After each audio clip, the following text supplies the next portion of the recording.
Ciel ouvert, lève-moi que mon anzambe monani. Loboko na tata ese moi milikola balinga bina ye. Ciel ouvert, ciel ouvert, ciel ouvert, ciel ouvert, ciel ouvert. Ndeko landaka yango, ndeko talaka yango, Euro na Vincent Makela.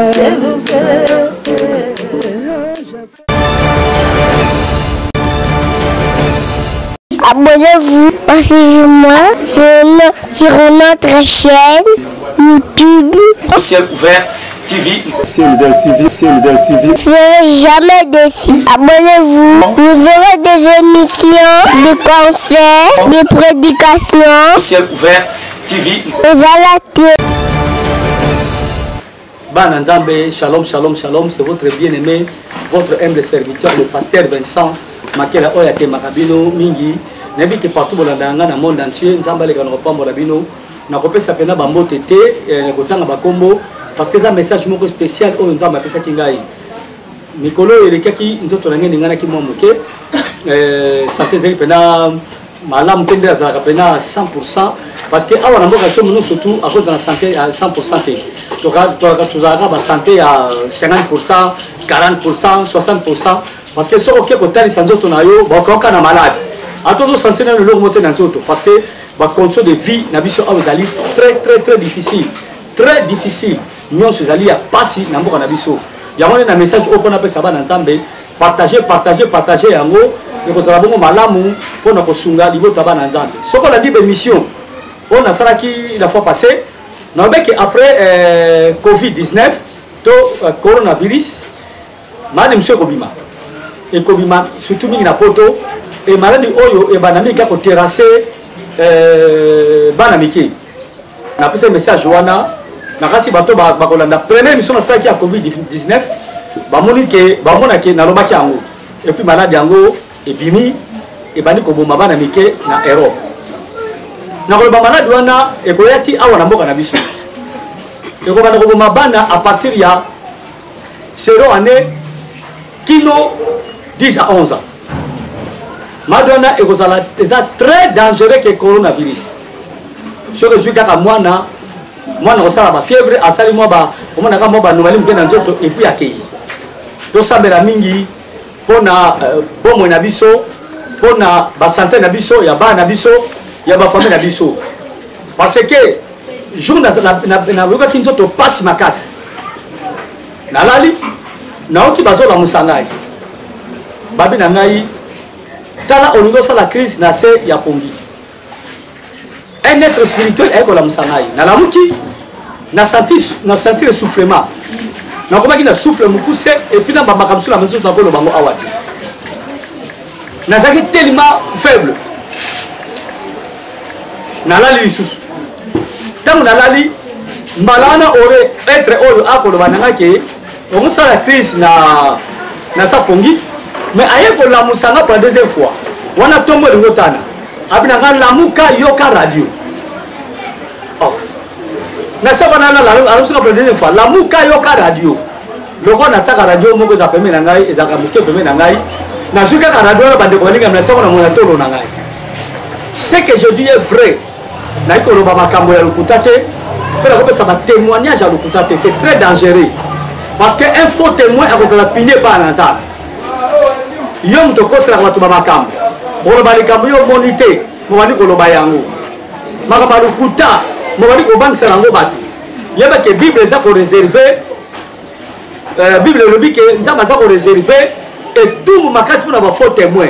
Nzambe a ko parler ba faux témoin que ce que je dis est vrai na moni pe makambo sema nzoto na ngai. Babi na ngai lamuka yoka makambo radio zolo.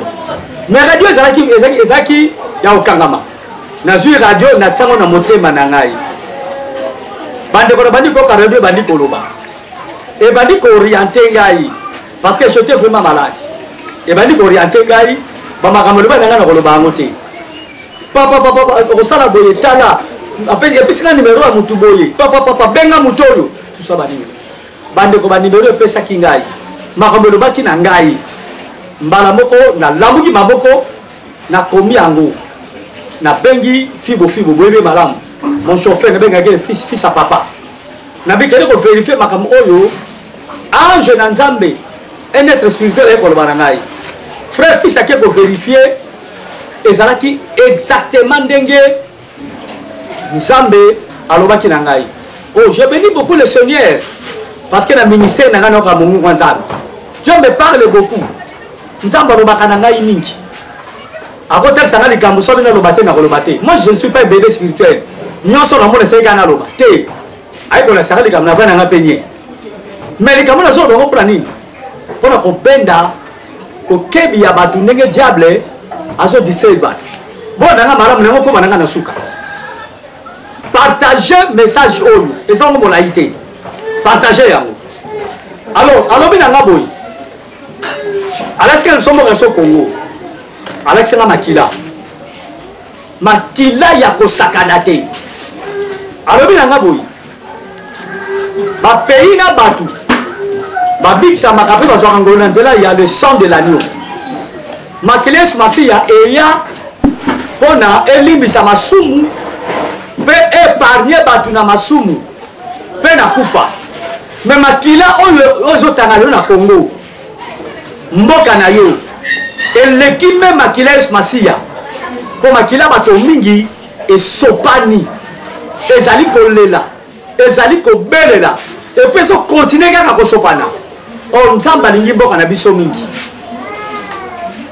pour la nini Makila bato zo sopana pe so kone ko sopana parce que congolais alinganité congolais ali ko sopa Makila kaka Makila muninga nayi congolais ali ko saka muninga de mabe Congolais sont moningana ngomata yo fa kitisaye même na ba pays étranger makambo yo nzamba bina lo bango pona batunyoso ba congolais tout baza na monde entier bokeba diable alinyo sa le loko moko boyi ko bana Congo pes meke panzani mboka mobima mais pour ça la yango diable alingi liboso ko paralyser ba église na basali ya nzambe yango monde misala nzambe ba fo ba bimi ebele baza pe ko sakola baza pe ko sala miracle mais baza ya nzambe te bango kunde bazo sala miracle bazo sakola makasi mais baza ya nzambe te pona nini pona ko étouffer bo kondima ya bato baza na yango dans le Seigneur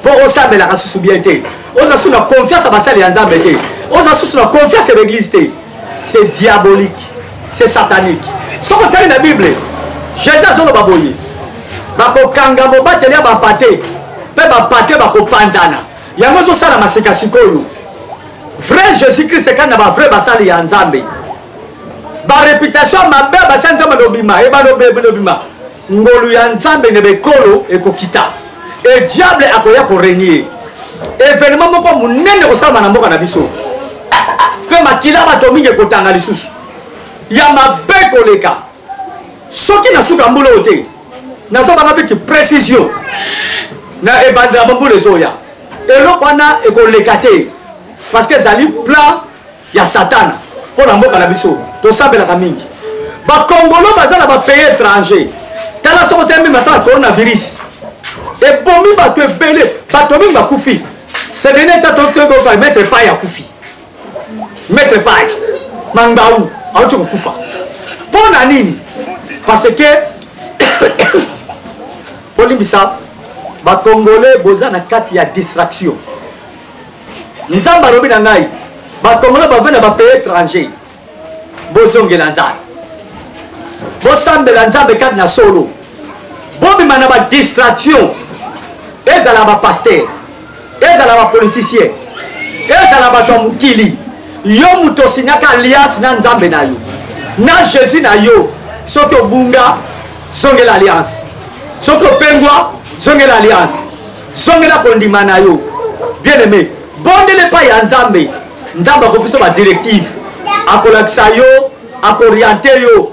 nino iko sala pona osambela ke kad na solo ba makambo to soka skona mukile so bima eza pona ko lali sa kondima ya bato bandimeli Yesu pongi soko lali pongi au côté la liste ya 5 femmes folles oyo mobela libana zoya bamba zana ko lala pongi bande kona ngai okosutuka tango événement wana ekosalama Congo ekozala divisé nzamba laksenga lumbashe komi pays comme komi pays n'est pas comme mboka côté monete donc Congo na biso eza sous unité et comme divisé na 5 pays bandeko tala événement mabe oyo ngosala na mboka Congo nzamba zolakisa mais ba pasteur bazomona biloko te bazomona ka ba vision makamususu mais makamba besoin na mboka na biso bazomona yango te.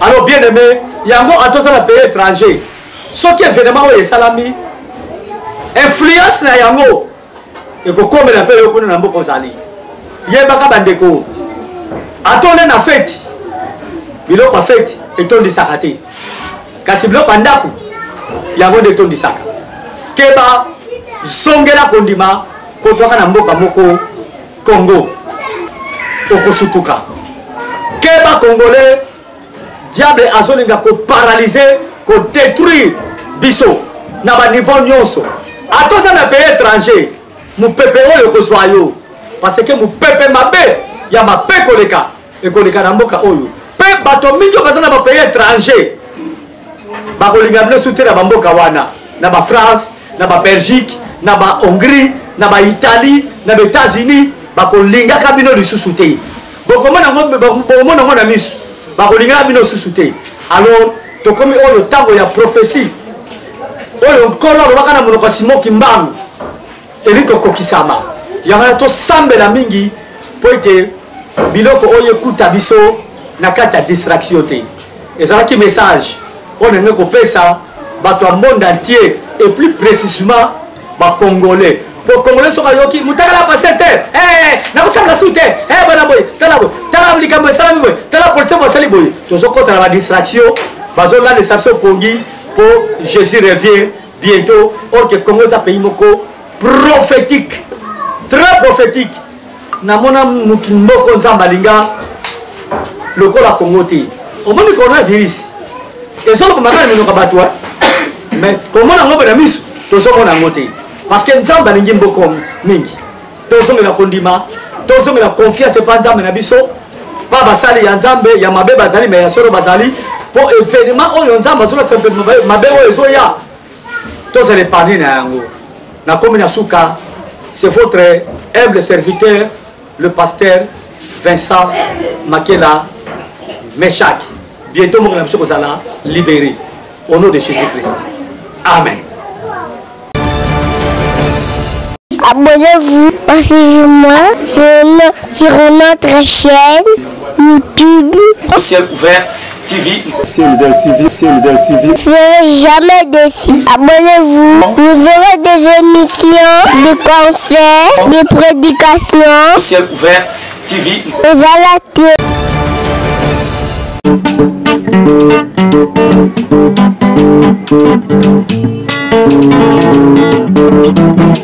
Ciel ouvert, lève-moi que mon nzambe monani loboko na tata esemwami likola baninga bina ye. Ciel ouvert, ciel ouvert, ciel ouvert, ciel ouvert, ciel ouvert.